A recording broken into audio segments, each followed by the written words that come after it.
많은 사람들이 이 10장부터 11장 14절까지를 삽입 부분이다 이렇게 본 경우가 있어요. 그런데 저는 그거보다는 생각이 좀 달라요. 전체 구조를 보면 그렇지 않다는 것을 우리가 알 수 있죠. 우리가 1장부터 봤던 구조를 다시 한번 점검해 볼까요? 1장에서는 한 사람, 바로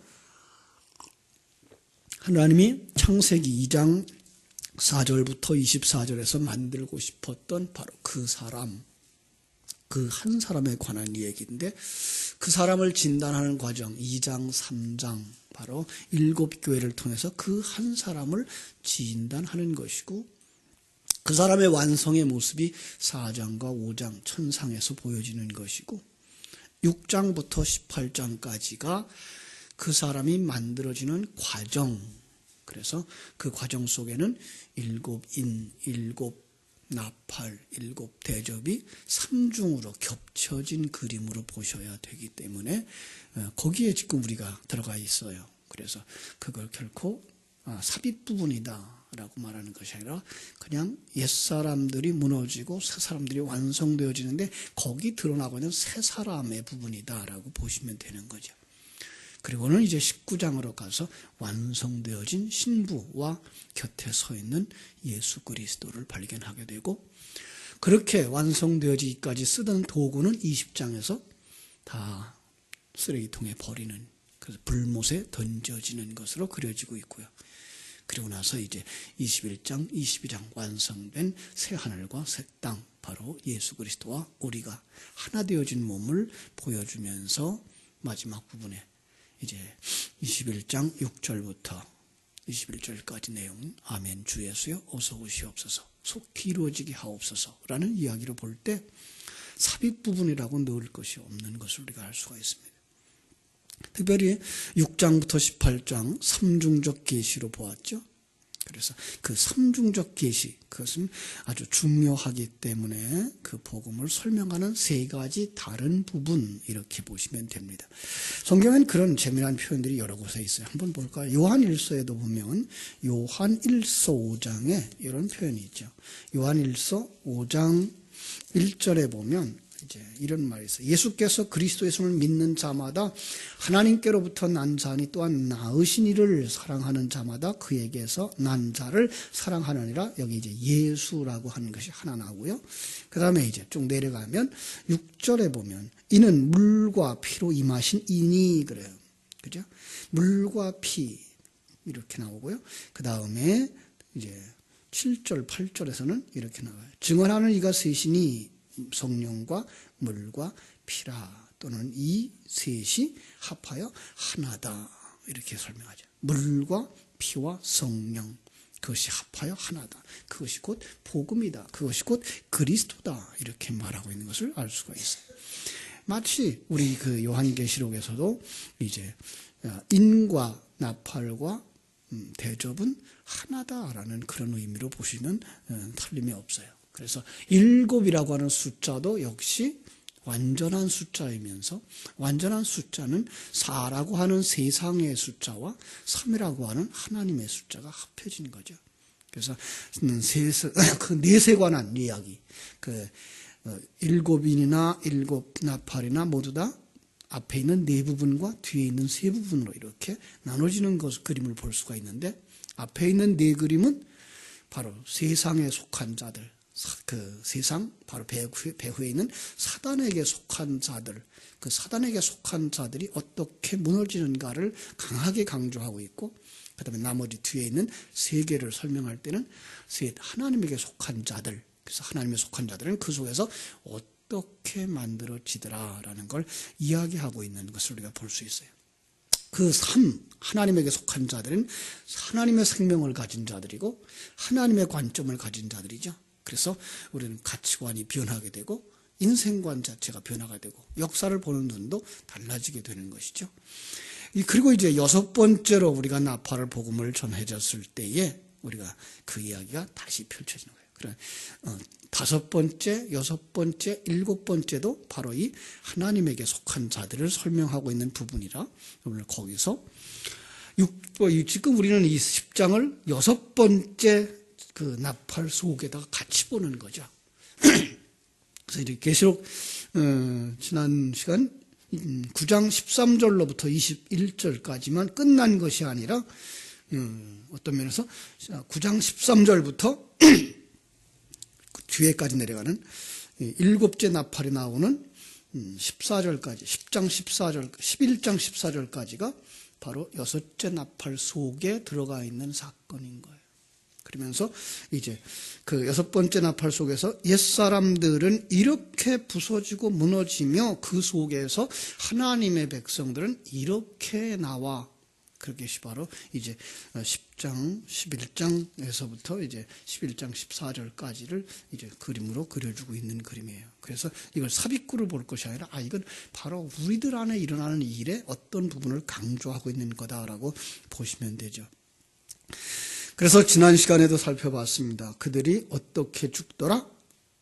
그 20절에 보니까 그러한 재앙이 일어나서 3분의 1씩 죽어도 그 3분의 1도 어디에서 3분의 1이에요? 그냥 하나의 그 사건들, 그 다음에 나팔, 대접 이렇게 해서 3분의 1, 3분의 1, 3분의 1로 보시는 것이 정확해요. 그렇지 않고 여기서 보면 3분의 1이라는 말, 그 숫자가 너무 많아서 헷갈려요. 그냥 인에서 3분의 1, 나팔에서 3분의 1, 대접에서 3분의 1 그러면 전부 다죠. 그 죽을 자들은 전부 다 죽는 거. 그 죽을 자가 세상에만 있는 게 아니고 어디에 있다고? 내 안에 있는 옛사람. 내 안에 있는 옛사람 무너뜨리는 사건이에요. 오히려 성경은 누구를 위하여 준 책? 네, 성도들을 위한 책이에요. 그래서 성도들 안에서 일어나고 있는 일이지 하나님은 그 세상과 세상에 돌아가는 것과 큰 관심을 가지 않아요. 더 중요한 건 너희들의 영혼이다지 세상에 돌아가는 것들은 점점 악하여져 가고 마지막에는 그것도 하나님의 백성이 다 만들어지고 나면 그냥 폐기 처분해버릴 바로 그런 곳이 이 시간과 공간 세계인 것을 우리에게 가르쳐주고 있는 거죠. 그래서 9장 20절에 보니까 그들을 회개하지 않더라 그러죠. 9장 20절. 그 재앙에 죽지 않고 남은 사람들이 그들은 어떤 사람들? 손으로 행한 일을 회개하지 아니하고 오히려 여러 귀신과 또는 보는 것 듣는 것 다니거나 하지 못하는 금은동과 목석의 우상에게 절하고 그죠? 살인과 복술과 음행과 도둑질을 회개하지 아니하더라. 자, 여기서 그냥 우리가 그냥 살인을 살인이라 보고 복술을 복술이라고 점치는 걸로 보고 음행을 음행이라고만 보면 안 되는 거죠. 성경이 말하고자 하는 살인, 그죠?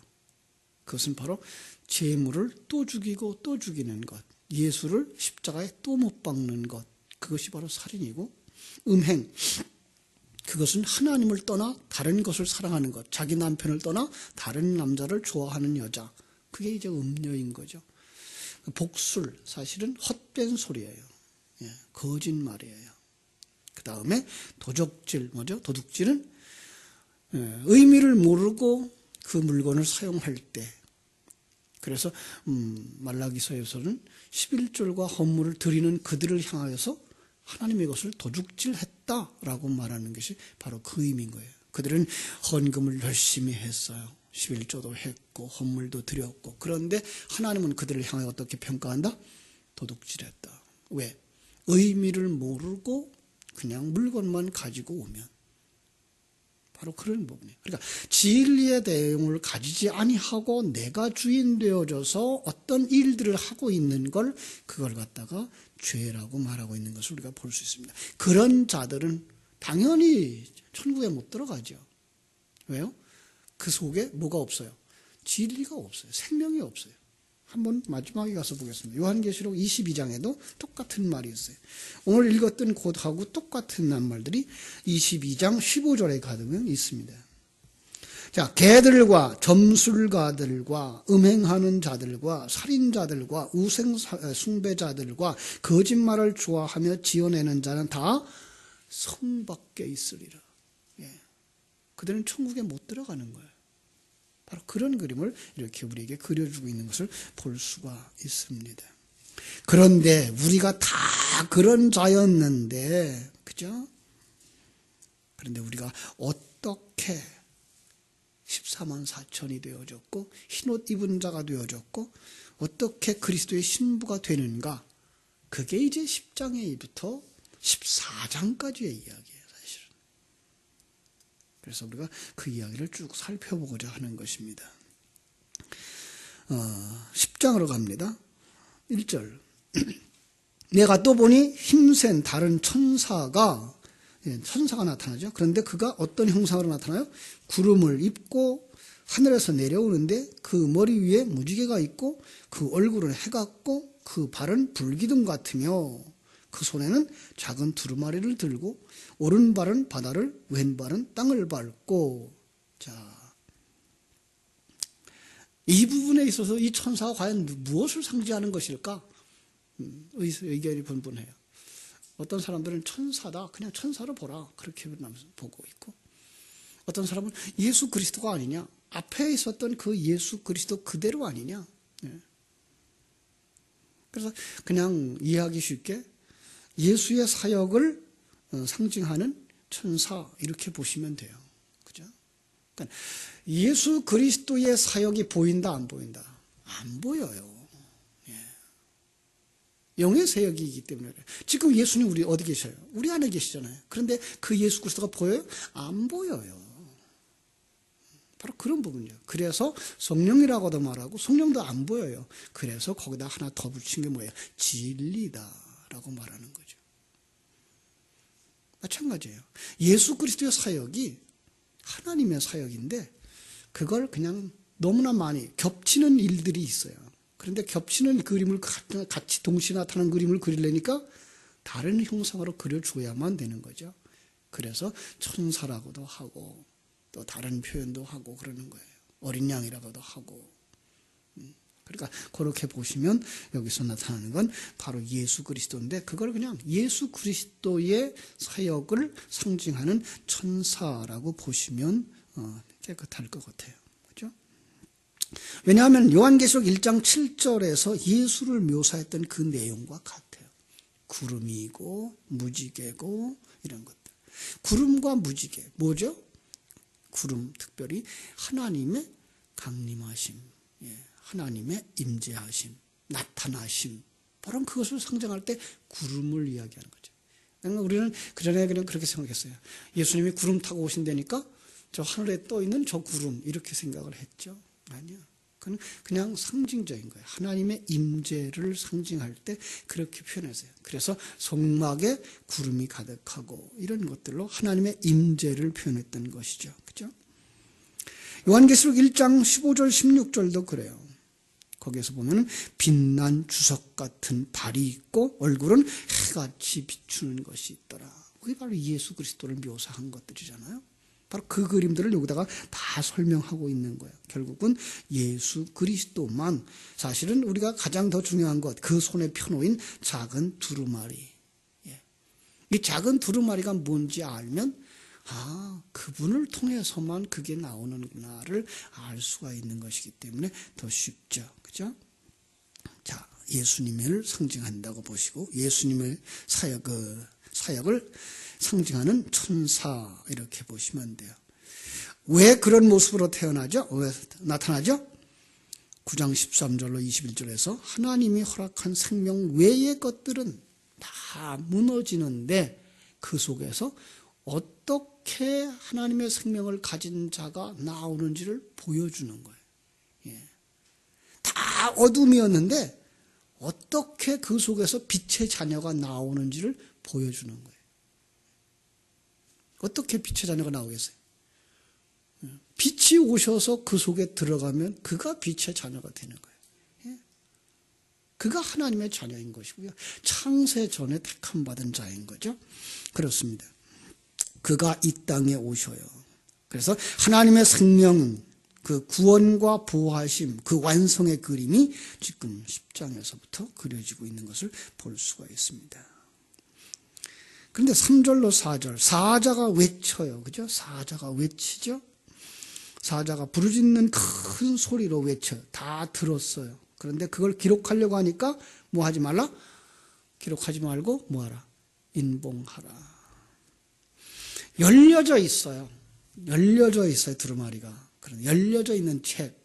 그런데 인봉된 책이에요. 잘 생각하세요. 열려 있는데 인봉된 책. 나중에 보자고요. 5절로 6절. 바다 땅을 밟고 있는 천사가 맹세를 하죠. 바다와 땅을 밟고 있는 천사가 맹세를 하며 뭐라 그래요? 지체하지 아니하리라 그랬어요. 자, 맹세. 성경 속에서, 구약 성경 속에서는 맹세는 누구만 하는 거예요? 남자만 해요. 여자들은 맹세를 할 수도 없고 맹세한 거 안 지켜도 돼요.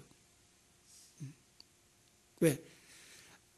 인간이라는 그 자체가 하나님 앞에 맹세할 수 있는 그런 존재가 아니에요.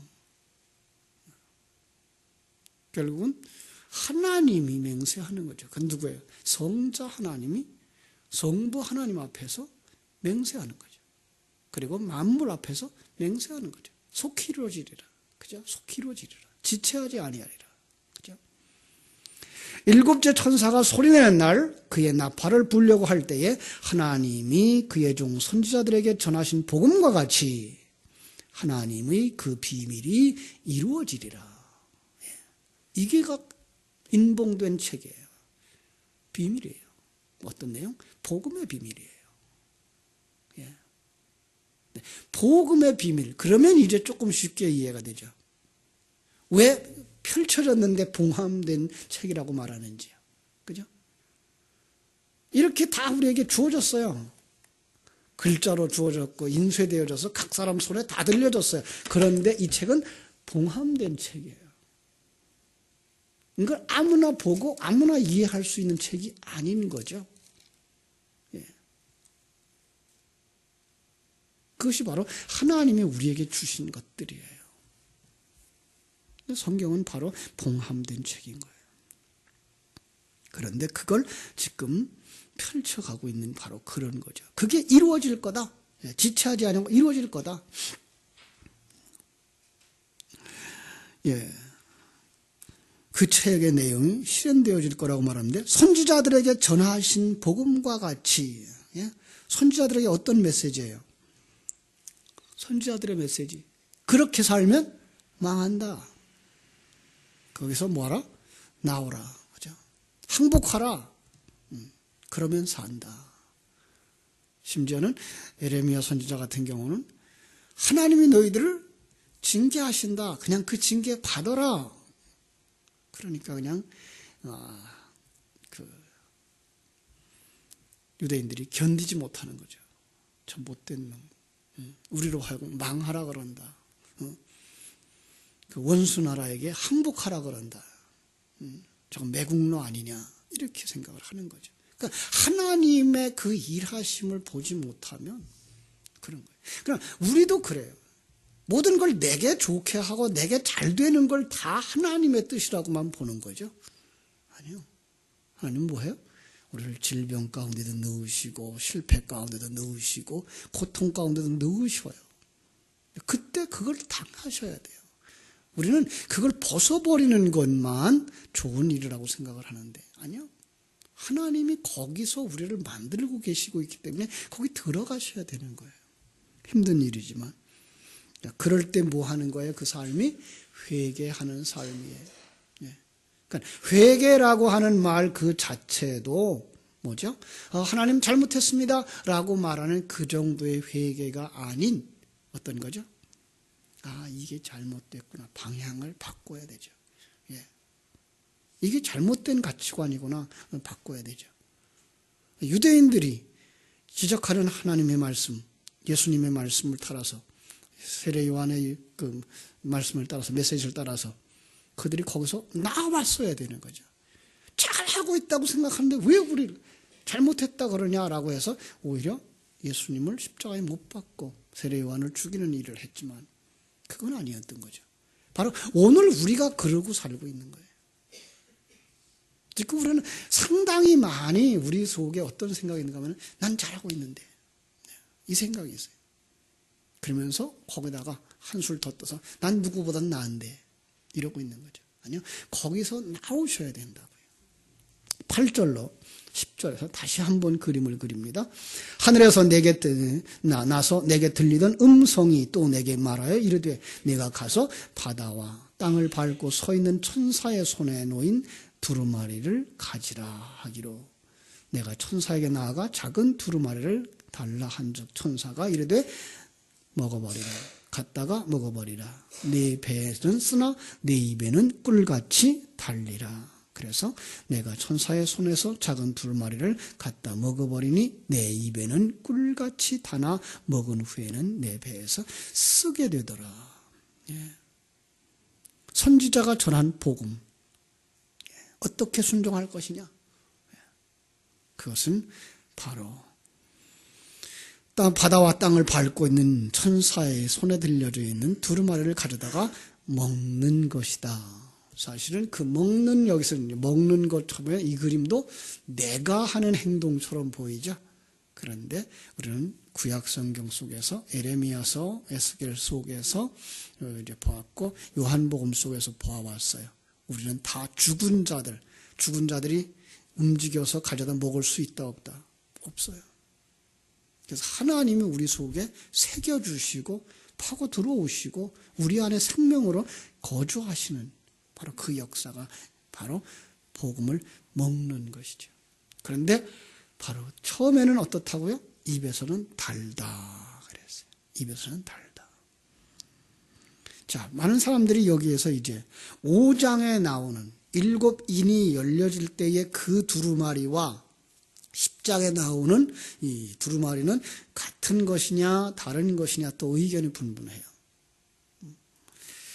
그 같다고 보는 주장하는 사람들의 이야기는 모두 다 에스겔서에 있는 내용을 인용하고 있기 때문이다. 그래서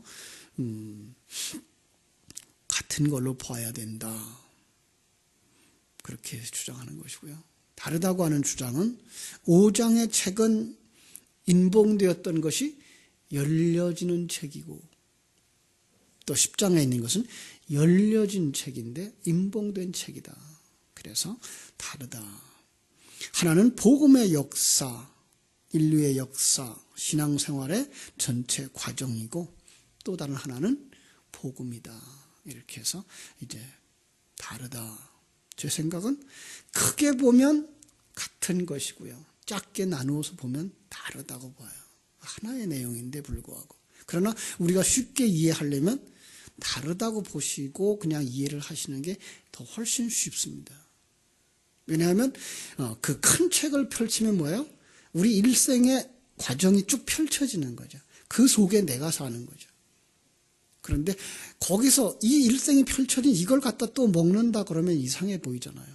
그러니까 이렇게 큰 일생, 내 일생의 그 과정이 두루마리로 펼쳐져 있고 그 속에서 내가 복음을 받아서 먹는다라고 이야기하면 훨씬 더 쉽습니다. 그러나 크게 보면 같은 내용이에요.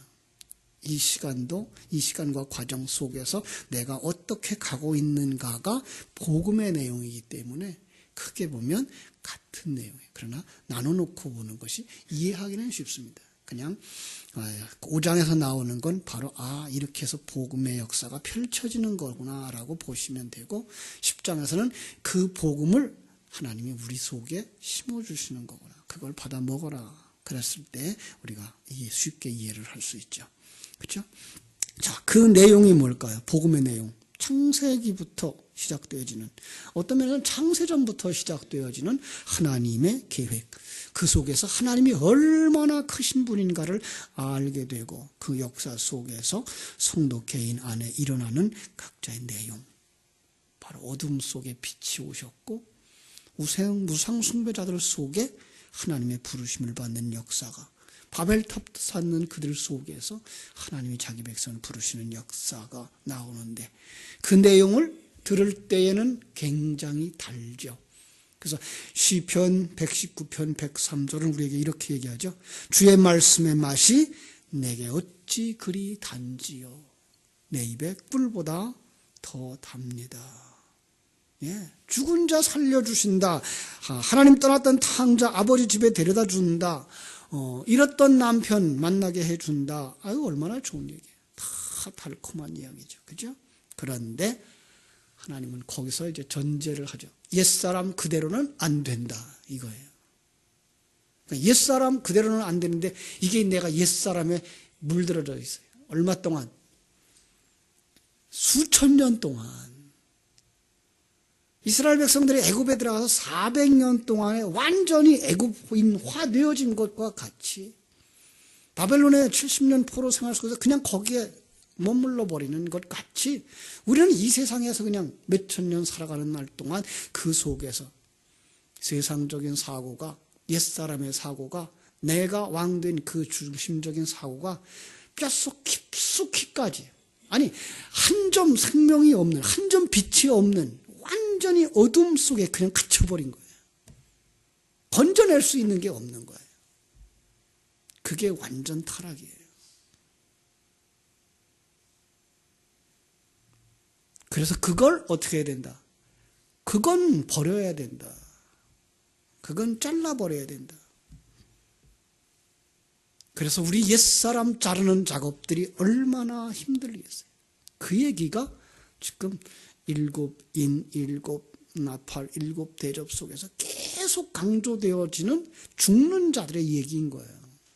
그걸 그냥 멀쩡한 사람들 죽이는 그런 얘기가 아니라 우리가 얼마나 죄인 되었으면 그 죄인들은 철저하게 버림받을 수 없는 밖에 없는데 그들 속에 하나님의 생명이 들어가서 그를 하나님의 생명으로 만들어내기 위해서 옛사람을 잘라내는, 부숴내는, 씻어내는 그 작업들이 복음의 작업이고 그 복음으로 말미암아 우리 안에서 일어나는 갈등이고 아픔인 거예요.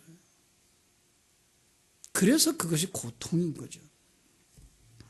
그래서 성경 속에는 이 고난에 관한 이야기들이 잘 정리되어져 있죠. 그죠? 우리 한번 로마서 8장에 한번 가볼까요? 로마서 8장 17절. 로마서 8장 17절을 보면 자녀이면 또한 상속자 곧 하나님의 상속자여 그리스도와 함께 한 상속자니 우리가 그와 함께 영광도 받기 위하여 고난도 함께 받아야 할 것이니라. 그렇죠? 자, 잘 보세요. 그와 함께 영광을 받기 위하여 예수 그리스도와 함께 영광을 받는 거예요. 예수 그리스도가 내 안에 주인 되어져서 그분만 나타나는 그 삶이에요. 그런데 예수님도 그걸 우리에게 보여주고 가셨어요. 그래서 예수님도 육신을 다 벗어버렸어요. 그 벗어버림의 그 축약된 하나의 그림이 뭔가 하면 십자가예요. 예수님은 이 땅에 오신 그 일생이 다 그 고난이었어요. 그게 십자가였어요. 그래서 우리를 부르시면서 뭐라 그래요? 나를 따라오려거든 자기를 부인하고 자기 십자가를 지고 나를 쫓을 것이니라. 그게 고난이에요. 그러니까 그 영광, 부활에 이르려면 뭐 해야 돼요? 그 과정 거쳐야 되지 않겠느냐라고 말씀하시는 거예요.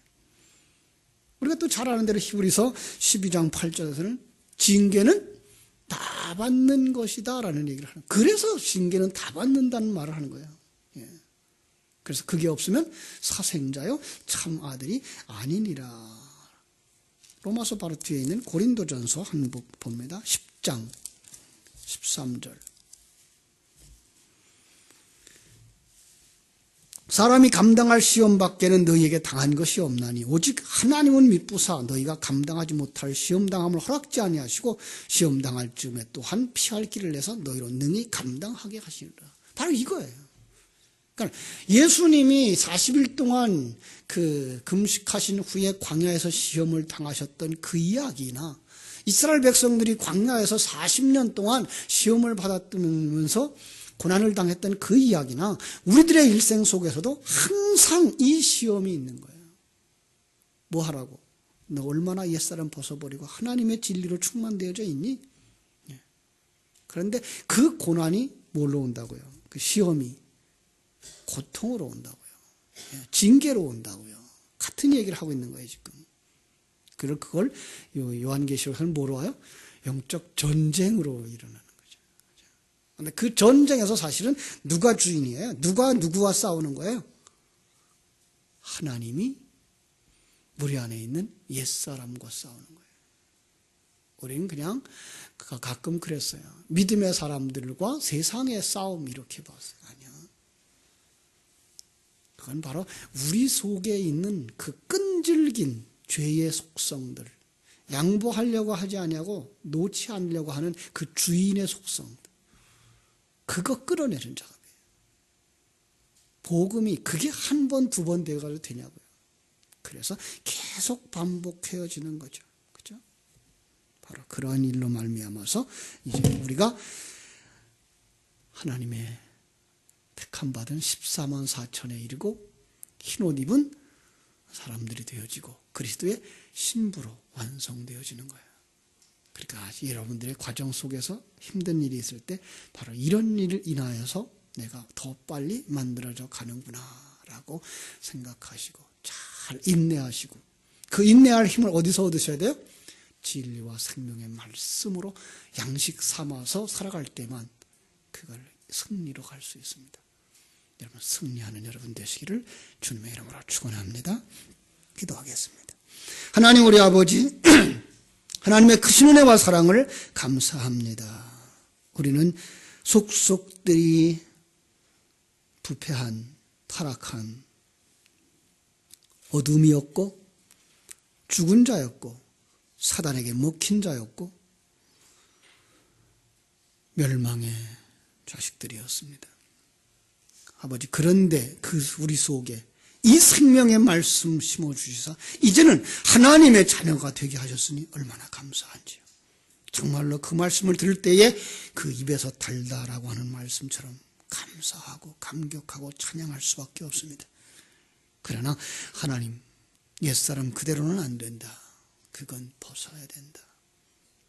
그래서 내가 존재하지만 내가 없으며 내 안에 하나님으로 충만한 자 되라 라고 하시는 그 일을 위해서 우리 안에 진리와 생명의 말씀을 계속 부어주실 때 우리 속에 옛사람들이 무너져가고 부서져가고 벗겨져가는 이 그림들을 우리가 보게 하시고, 그래서 우리가 어떤 상황 속에서든지 하나님의 일하심과 하나님의 약속을 믿고 그리고 인내할 수 있으며, 그래서 범사를 헤아려 감사할 수 있고, 그래서 항상 기뻐할 수 있는 자들이 되게 하여 주시옵소서. 오늘 하루도 주님께 부탁드리며 예수님의 이름으로 기도하옵나이다. 아멘.